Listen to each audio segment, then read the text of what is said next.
Halo guys, jumpa lagi dengan J2F Story tutorial khusus YouTuber para pemula. Di video kali ini kita akan membahas mengenai pengembangan channel ya. Di video-video saya sebelumnya sudah menjelaskan yang berhubungan dengan namanya kolaborasi video, berhubungan dengan yang namanya tentang bagaimana kita bisa menambah jam tayang, berhubungan dengan namanya rekomendasi, berhubungan dengan perilaku penonton, berhubungan bagaimana cara kita mempromosikan produk kita gitu melalui konten video kita, dan juga berhubungan dengan algoritma dan banyak hal ya yang saya sudah jelaskan melalui video-video saya sebelumnya yang berhubungan dengan pengembangan channel kita ya. Jadi apa yang akan kita bahas saat ini gitu, selain kita sudah mengetahui bahwa untuk mengejar 1000 subscriber 4000 jam tayang itu adalah sebuah proses gitu ya, apalagi ketika kita sudah monetisasi, apa yang akan kita lakukan selanjutnya gitu. Jadi bagaimana cara untuk mengembangkan channel kita itu untuk mengejar 1000 sampai 4000 jam tayang, itu yang paling utama bagi YouTuber pemula gitu ya. Nanti untuk setelah monetisasi apa yang akan kita lakukan itu sebenarnya ada cara lain gitu ya. Cara lain selain saya sudah jelaskan melalui video-video saya sebelumnya, karena itu akan berhubungan dengan AdSense gitu ya. Jadi saya memang ada sedikit hambatan memang untuk menjelaskan untuk ke arah sana gitu ya, karena channel saya juga masih kecil gitu. Kecuali kalau saya sudah monetisasi, saya mungkin akan bisa lebih luas lagi untuk menjelaskan untuk ke arah sana. Jadi untuk teman-teman semua, memang terkadang kalau misalnya seorang konten kreator itu atau penonton biasanya melihat berdasarkan jumlah subscriber dan siapa dia gitu.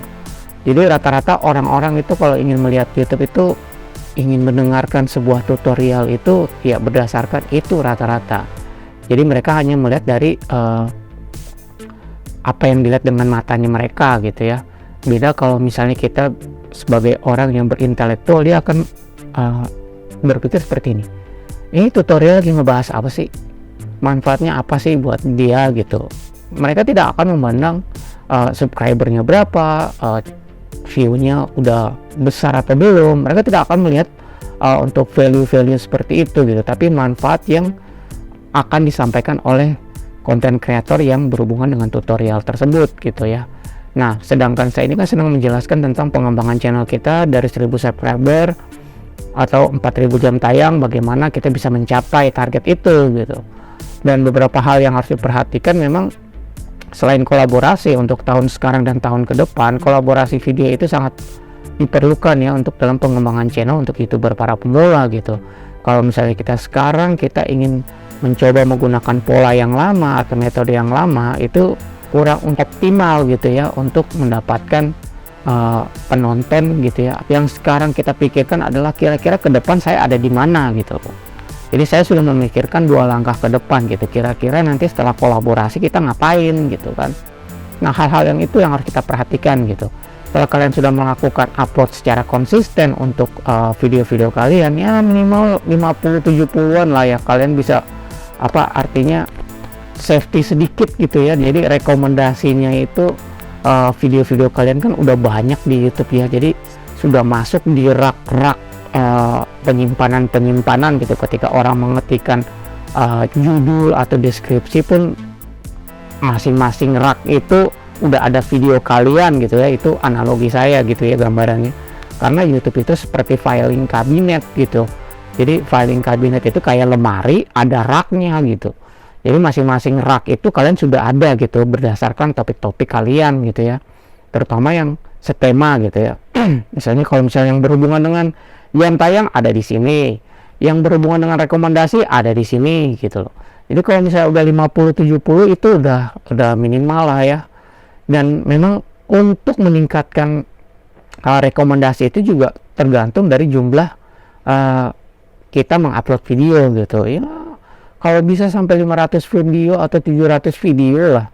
Jadi setidaknya kelak nanti setelah monetisasi tuh kalian bisa pendapatannya itu juga enggak kayak 0,2 dolar gitu, 0,02 atau enggak cuma berapa ratus perak gitu ya per harinya gitu kalau sudah semakin banyak video gitu. Jadi jangan kita berkehendak lebih gitu dengan mengupload sekian bisa viral gitu seperti short itu beda gitu. Tapi kalau misalnya ada short kan juga harus membayar lisensi untuk musik gitu kan, jadi itu udah terbagi-bagi lagi gitu, belum lagi juga dengan konten-konten kreator lainnya gitu. Jadi memang kalau misalnya kita bicara short, jangan heran kalau misalnya pendapatan kalian memang sedikit gitu loh ya, tapi tergantung niche juga gitu, nggak menutup kemungkinan bahwa orang yang main short itu dapat sedikit gitu, tergantung niche kalian gitu atau topik kalian gitu. Karena memang masing-masing CPM di masing-masing tiap negara itu kan berbeda-beda ya teman-teman. Nah, hal-hal yang seperti ini kan kalian tahu nggak CPM itu apa gitu kan? CPM itu kan cost per mil ya. Cost per mil itu apa sih gitu loh? Kenapa sih masing-masing negara itu beda gitu? Jadi di dalam dunia pasar atau market gitu ya. Jadi kalau misalnya kita berbicara iklan gitu, jadi kalau di Indonesia kenapa rendah gitu? Kenapa di Eropa sana kok gede banget sih CPM-nya gitu? Kenapa kita rendah gitu ya? Itu ada beberapa faktor teman-teman. Jadi yang pertama adalah biasanya berhubungan dengan faktor mata uang gitu ya. Jadi mata uang, nilai mata uang kita gitu ya dalam kurs gitu ya, itu sangat mempengaruhi juga dari untuk CPM. Kedua, berdasarkan perusahaan-perusahaan dalam biro periklanan gitu ya. Jadi banyak memang perusahaan-perusahaan besar untuk mengiklankan nggak mau bayar gede gitu loh. Mereka nggak mau bayar iklan yang besar, dan juga banyak juga di Indonesia perusahaan-perusahaan yang seperti itu kan terlalu banyak kompetitif gitu ya. Artinya berkompetisi juga gitu, ada kompetitor di dalamnya untuk iklan gitu ya. Sehingga rendah CPM Indonesia itu jadi rendah gitu.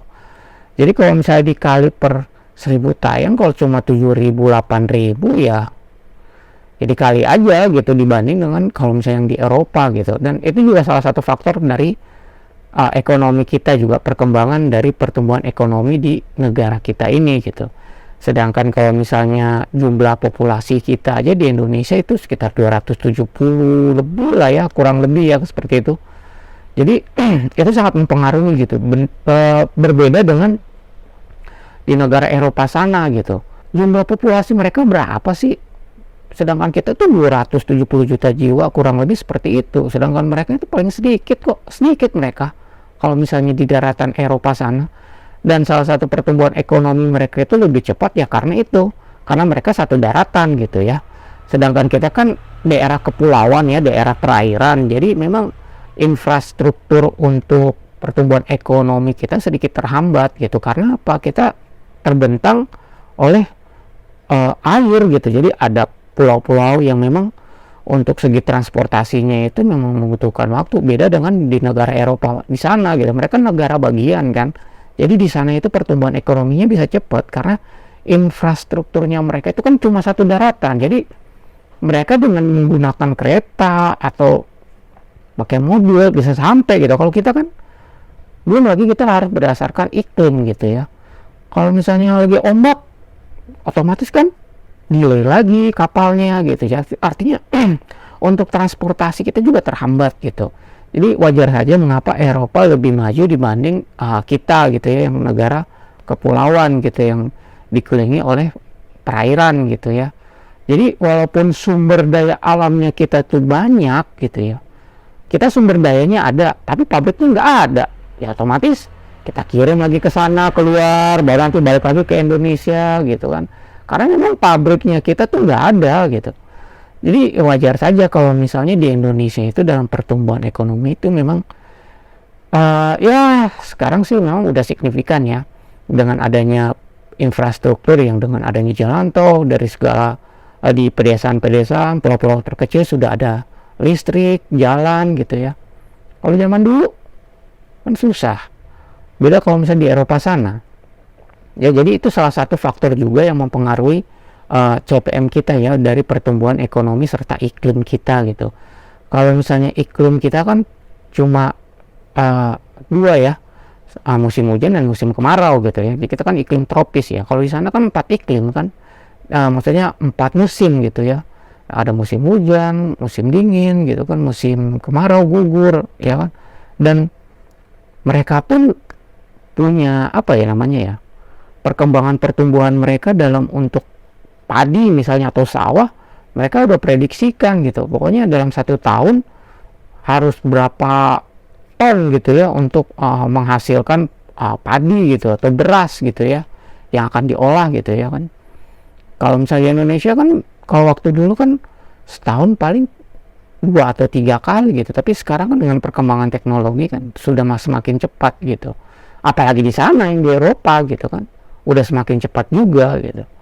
Nah kembali lagi ke YouTube. Jadi kalau misalnya kita berbicara dengan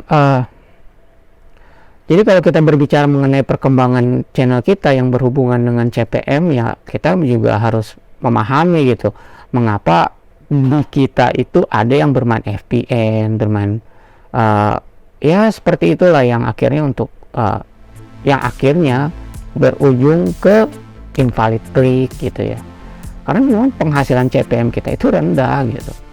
Jadi memang kita tidak bisa semudah itu gitu, karena YouTube juga membatasi untuk merekomendasi berdasarkan letak geografis kita gitu, karena ya CPM itu. Jadi banyak aspek atau banyak hal-hal yang memang tidak semudah itu kita bisa merekomendasikan video kita itu sampai keluar sana gitu. Kecuali kalau misalnya kalian memang seorang pejabat, tokoh yang mempunyai modal besar, ya tentu kalian juga pasti akan mengeluarkan modal besar juga dalam membuat sebuah konten gitu ya, atau ya seperti kayak MrBeast juga gitu. MrBeast juga kan membutuhkan modal besar gitu, walaupun berawal dari kecil gitu, tapi kan itu butuh waktu dan proses. Begitu juga kita sebagai YouTuber pemula gitu. Oke, cukup sekian, terima kasih ya teman-teman, sukses selalu, dan pokoknya hebat deh buat teman-teman semua untuk YouTuber pemula untuk di tahun ini ya, karena memang tahun ini sangat-sangat dipermudah ya dengan adanya kolaborasi video. Oke, sampai jumpa teman-teman, salam dari J2F Story Tutorial khusus YouTuber para pemula. Bye.